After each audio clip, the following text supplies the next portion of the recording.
Somebody's lying. Somebody's lying, because you can't say the court ordered you to restart the payments, and then the court says we didn't order you to restart the payments. So either you're lying or the court's lying. And Governor, why didn't you tell the truth? Why didn't you just tell the truth about the Feeding Our Future program? This program, my understanding, received $3 million the first year. Within a couple years was getting $200 million of taxpayer money. Whistleblowers raised concerns. As the chairman said, auditors raised concerns. Everybody raised concerns. March 30th, 2021, the payments are stopped. And a little over a month later, the payments are restarted. Why didn't you tell the truth about why you restarted the payments? I know. I'm asking, and I said no when you asked me the question. I'm saying Casey Magan said just the opposite. I don't know. So the court's wrong and Casey Magan's wrong. You're the only guy right. How many people have been indicted in your state right now? Do you know, Governor? A simple question quickly turned into one of the sharpest exchanges of the hearing. Congressman Jim Jordan repeatedly accused Governor Tim Walz of not telling the truth, while Walz defended his administration's actions. Watch how this intense back and forth unfolded. Governor, why didn't you tell the truth? Why didn't you just tell the truth about the Feeding Our Future program? This program, my understanding, received $3 million the first year. Within a couple years was getting $200 million of taxpayer money. Whistleblowers raised concerns. As the chairman said, auditors raised concerns. Everybody raised concerns. March 30th, 2021, the payments are stopped. And a little over a month later, the payments are restarted. Why didn't you tell the truth about why you restarted the payments? Well, Chairman, we did tell you. And Feeding Our Future grew because of the pandemic. And I didn't ask that question. I said, why didn't you tell the truth about why you restarted the payments? The payments stopped because there were concerns, obviously. It wouldn't stop the payments. Then they're restarted a month later. What was the reason for restarting the payments? My understanding was the agency believed that the court had required them to make those payments. And that was false, wasn't it? You repeated that. You said that, didn't you? You said that's why the reason. You said the reason you restarted is because the court ordered you to do so. Is that right? I don't believe that is settled yet, to the best of my knowledge. Well, I think it is, because the court did something that I just don't. I don't know if I've ever seen it. They issued a statement saying you were wrong in what you were saying. This is from the court. Jordan wastes no time here. Instead of easing into the topic, he immediately challenges Walz's explanation over the payment restart. But the most direct confrontation is still coming.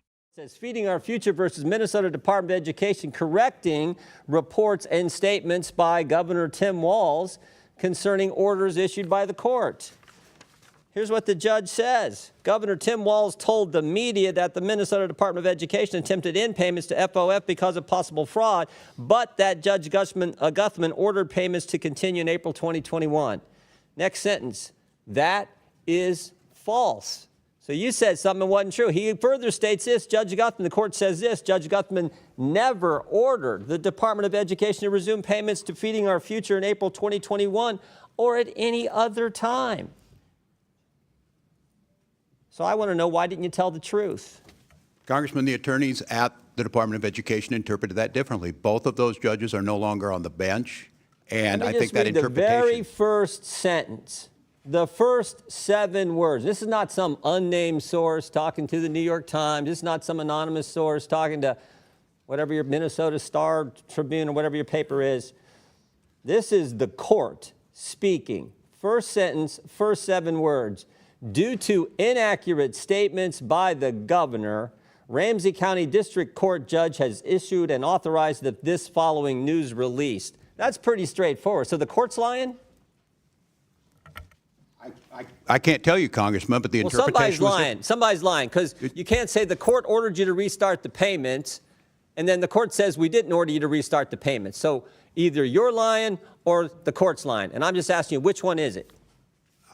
I just simply know what the attorneys at the agency believed, that it was a misinterpretation. And I would note that those payments. Could it be you were trying to hide hide behind the behind the court, Governor? Really heats up. Jordan repeatedly contrasts Walz's explanation with the court's written statement, while Walz insists the state's legal interpretation was different. Could that maybe be the reason why you issued the statements you did and why the court had to do something you never see done before? They issue a press statement saying you're wrong. The governor is wrong. His statement is, their words, not mine, false. Could that be the reason? That was not the interpretation of the attorneys. And you know, court work, you can appeal those, Congressman, as you well know. I'm sure is it all about politics, Governor?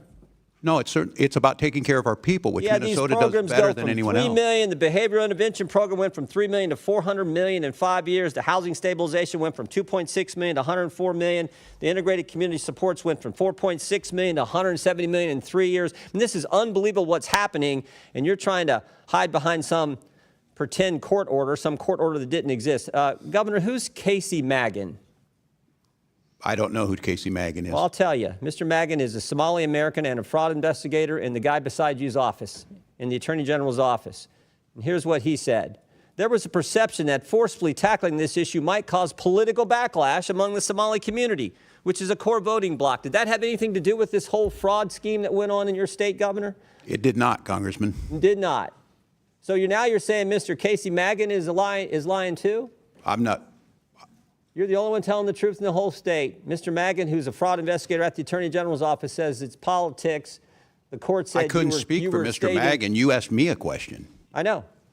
I'm asking. And I said no when you asked me the question. I'm saying Casey Magan said just the opposite. I don't know. So the court's wrong and Casey Magan's wrong. You're the only guy right.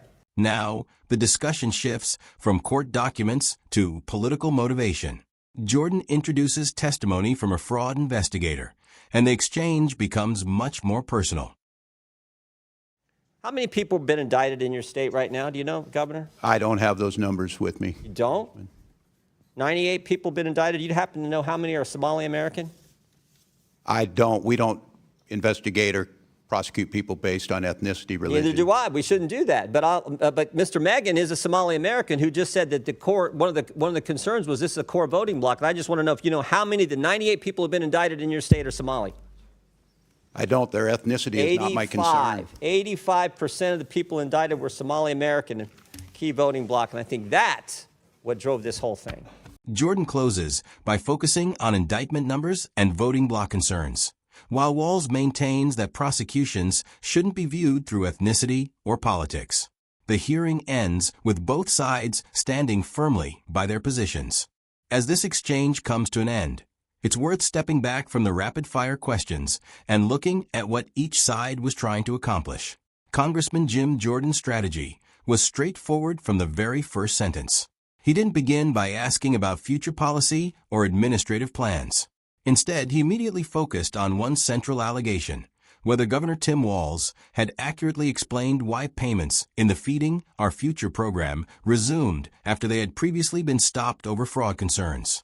Throughout the hearing, Jordan repeatedly returned to the same point.